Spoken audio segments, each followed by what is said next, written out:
Have you ever wondered who the best Yu-Gi-Oh protagonist actually is? Not just the strongest in a duel, but who actually carried their series? Who grew, who mattered, who left a mark? From ancient kings to data duelists, every lead had their own style, their own journey. So today we're ranking all of them from the bottom to the top based on skill, story, growth, and impact. What's up guys, my name is Richard from Yus101, back again with another video. And in today's video, we're ranking the greatest Yu-Gi-Oh protagonist of all time, according to me. So if you like my video, you know what to do. Make sure you like, make sure you share, make sure you subscribe. You'll really be doing me a big favor. We are trying to get this channel to 1,500 subscribers by the end of this month. So you will really be doing my channel a favor if you do like, subscribe, and share.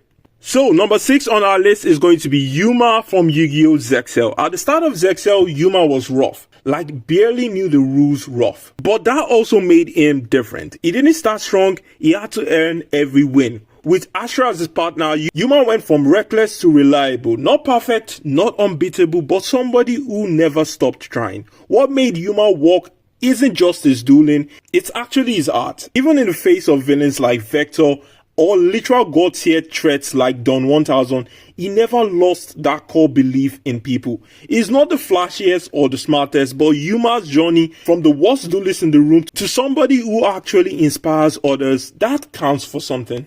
Number 5 on our list, we have Yuya Sakaki from Yu-Gi-Oh! Arc 5. Yuya's whole thing was entertainment dueling. Big plays, flashy combos, smiling through the pain, and on the surface, he pulled it off. Pendulum summoning brought flashy energy to the game. Yuya made it look fun. But under that showman vibe, there was a lot going on. Multiple versions of himself from alternate world, each carrying their own trauma and regret, and it all lands on his shoulder. Yuya had to balance keeping people inspired while dealing with some serious dark consequence, not just for himself, but across 4 dimensions. He didn't always get it right, but the fact that he kept on pushing forward, blending fun with real emotional weight, that made him more than just your happy-go-lucky duelist people thought he initially was. And that's the reason why I love Yuma as a Yu-Gi-Oh! Protagonist. Number 4 on my list has to be Yusaku Fujiki, playmaker from Yu-Gi-Oh! Vrains. Yusaku doesn't do for entertainment, he's not here for the crowd or fun, he's quiet, focused, precise, and every move he makes is calculated. That's because he was shaped by trauma. The lost incident broke him, and dueling became his way to fight back, not just against enemies, but against the system that failed him. His cyber deck reflects who he is, precise, effective, no wasted motion. But over time, through his connection with AI, his partner, starts to shift. The walls come down just a bit. He's not flashy like some of the others, but when you need a calm mind in the storm, Playmaker's the guy who already saw 3 moves ahead. Number 3 on my list has to be Jaden Yuki from Yu-Gi-Oh! GX. Early Jaden, pure vibes. He made dueling fun again. Sharp instinct, sleek move, always smiling. But then GX took a turn, and suddenly it wasn't just about card game, it was about death, trauma, isolation. When Jaden became the Supreme King, we saw what happened when a carefree spirit breaks, and it's so dark, honestly. But what's impressive is how he comes back. He doesn't ignore the pain, he accepts it. He merges with Yubel, he matures, and his deck reflected his growth from classic elemental heroes to something way more personal and unpredictable. Jaden's journey is messy and sometimes hard to watch, but it's real. And that's what makes him stand out at the end. Not just as a duelist, but somebody who has seen hell and come back stronger and more powerful. Number 2, we have Yugi Muto Yami Yugi. When people think about Yu-Gi-Oh!, they think about Yugi, the king with the Millennium Puzzle who went from a quiet nobody to the king of games. And it wasn't just Yugi, it was them. Yugi and Atem, 2 souls sharing one body, one deck, one journey.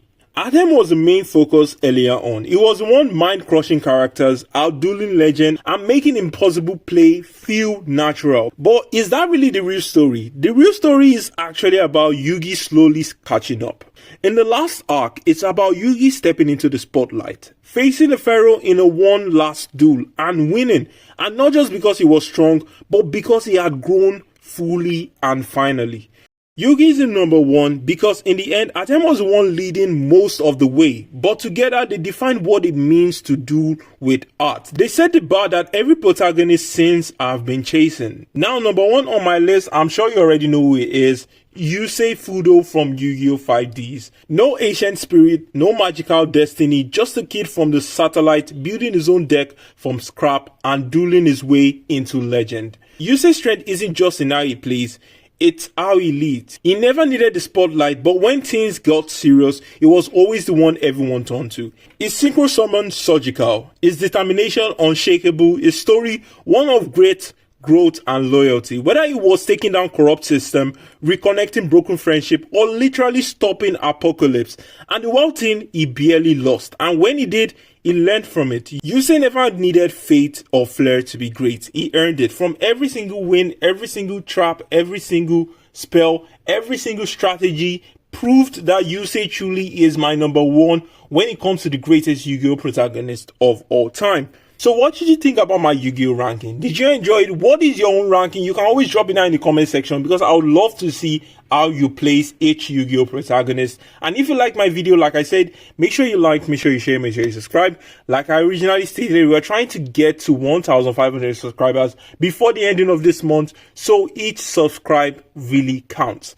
Thank you very much for watching, guys, and I will definitely see you guys later.